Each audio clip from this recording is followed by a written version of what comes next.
I wasn't feeling good. The whole training camp, something just wasn't right with my body, man. Something was not right. I didn't know what it was. And I started thinking I just turned into a coward, because of my loss, because I'd be at practice, I'd be wrestling, and then all of a sudden I had to take a time out and I'd go back to my corner. I remember looking around the room and I was seeing clouds. I was seeing clouds in the, this is after like 2 minutes, you know what I mean? So, I'm busting my ass. Some days I'd have a good day, but then other days it would just be over and I'd be looking, I'd seeing clouds in the sky and I just felt dizzy. I just felt horrible. But, I had to get back in there, man. I after Maurice Smith, it took 2 weeks for my legs to turn white again. They were blacker than him for 2 weeks. And then as soon as they healed up, I went back in there with Nick Nutter. I'm back on the grind, man. I'm gonna train like I'm going for the national title again. And that's when Nutter took me down. But that's when also he drove his shoulder through my knee and blew my fucking knee out the back end. So I had to recover from the first injury I ever really had, ACL surgery. And I came back in like a little over 5 months, which is unheard of back in the day, especially to come back in a mixed martial arts sport. But I came back because it's like the Mike Overmeyer story. It was like the Mike Overmeyer story and shit. All right. We got you. Good. It ate me alive, man, that I got beat, publicly humiliated. I was ashamed. I was embarrassed. I was humiliated. I had to get back in there to get that feeling off my fucking shoulders. And I rushed it pretty good, man. I in hindsight, my leg was still probably a little, was skinnier than the other leg. The bad one, it came back, it was feeling good, but 5.5 months, maybe 6 months at the most is not a sufficient amount of time and to get yourself in shape for a fight. So it's kind of a blessing that Couture got hurt. Couture separated his ribs 2 weeks before the fight. It was kind of a blessing because I think he would have whooped my ass this night. I just wasn't myself. And he's one hell of a fighter. So we all know that. But he separated his ribs. They called me up and told me he's out. And then I just wanted anybody. So they Kosaka. And then they called me back the next day. Kosaka's out. And then they went through a list of about 5 other people. And I was getting extremely frustrated because I wasn't myself, man. Something was wrong. I didn't know what was wrong with me. I thought I just turned into a coward and I was scared, but something wasn't right. And then finally, this happened right up to like, a week before. They called me back and at least the 6th time they changed opponents on me. Then they told me Pete Williams.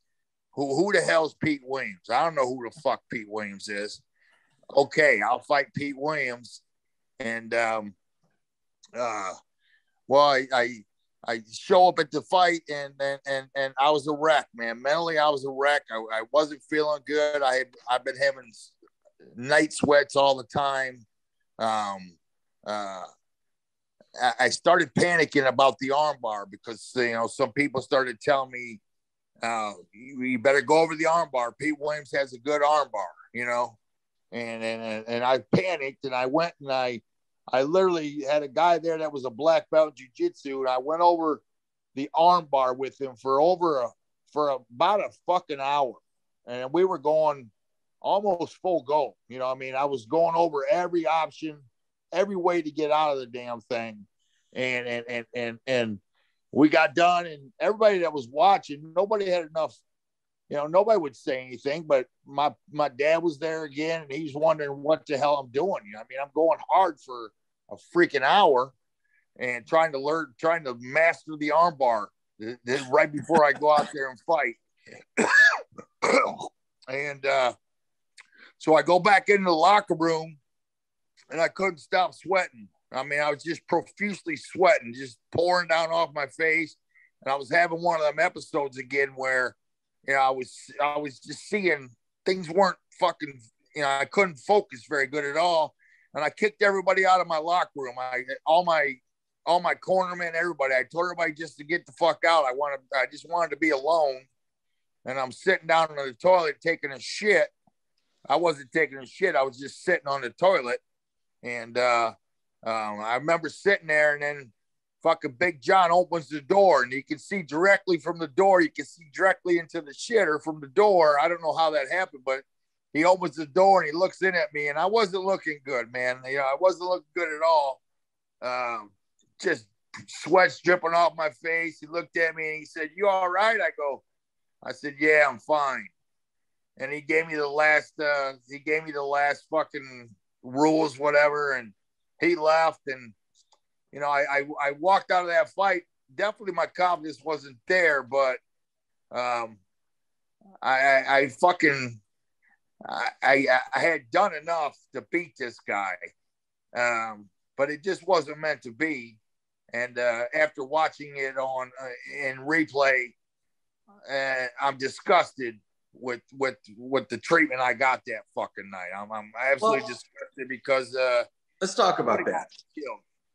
Let's talk about that. So what I did find out later on is, because I came back home after that fight, I came back home and I was really a lost puppy, man. I was sitting out on my patio, just sitting there, probably smoking a joint or something, smoking some weed, looking up in the sky.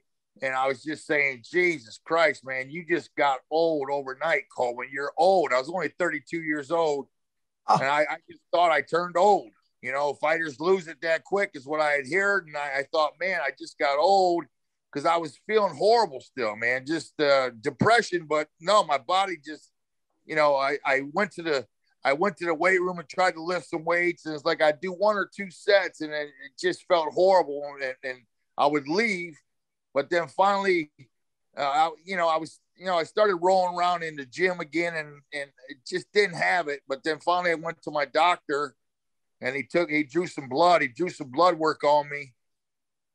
Fuck, man, I was starting to think maybe I had AIDS or something. You know what I mean? Jesus Christ, it was just horrible. My mind was just destroyed. And the doc drew blood and came back. He found out my thyroid has completely shut down. My thyroid was completely shut down, and that controls your whole body. And at the time, it was a blessing, because I figured out what the hell was wrong with me, and I just had to take one pill every day. As soon as I started taking that pill, it's like my engine started back up, my motor started back up, and I was back. You know, Mark Coleman was back, and you know, we got to go back to the Pete Williams fight, but then I moved on to the next round, because I started feeling better again, and I started really training for Pedro Hizzle then. So Mark, during the fight, at like a minute and a half, he almost hits an armbar, and you wince fighting it, but you push past. Yeah. At the 10-minute mark, Big John, you go right there. I tell you what, it's lucky. It's very lucky, although maybe it's unlucky, because if he would have put me in an armbar, I would have never got punted in the face. But it's lucky. It's lucky I had went over that with the black belt for an hour, because it came down. I remember him putting the armbar on me, and all of a sudden I remember my arm would get straightened out, and I was telling myself, "Oh my God, this is going to be so embarrassing," you know, because it was over. He got it all the way straightened out, and immediately, the training that I did right before the fight, I had one last attempt to bail out of it. And luckily I chose the right direction to roll, and I did roll out of it, and I came up on top, but I took a big breath and said, "Oh man," you know, because then I'm staring at Pete Williams in the face. I'm staring nose to nose with this guy, and I'm realizing I can't fucking headbutt him. You know what I mean? And I can't headbutt him. He's holding on to my arms, and I can't headbutt him, and I'm just feeling weak, man. I'm just feeling so weak, and I finally get my arm free, and I threw a punch, and it just felt like a sissy punch, man. There was nothing on it, and I'm like, oh my God, you know, what's going on here? But then, you know, whatever, man. I'm not a quitter. I kept battling. You know, I battled hard, and yeah, I mean, the first takedown, you forgot to say, the first takedown, it was the son of a bitch grabbed onto the cage so hard that I had to fucking yank him off the cage. And Big John McCarthy didn't say one fucking word to him. Wait a minute, Mark. He did say a word. What he said was, when you had Pete pressed against the fence and you were grabbing the fence for position. That's the second one, Mike. That's the second takedown. Hold up. That's the second takedown, Mike. He told you if you grab the fence again, he's taking a point. I'm telling you, Mike, that's the second time. Yeah. The first time, I didn't know he was grabbing on the cage. I just thought Pete Williams was a gorilla because I hit a double leg on him and I couldn't get this son of a bitch down. He felt like he was so fucking strong. I later reviewed the tape. The son of a bitch was holding himself up, holding onto the cage. I mean, two hands.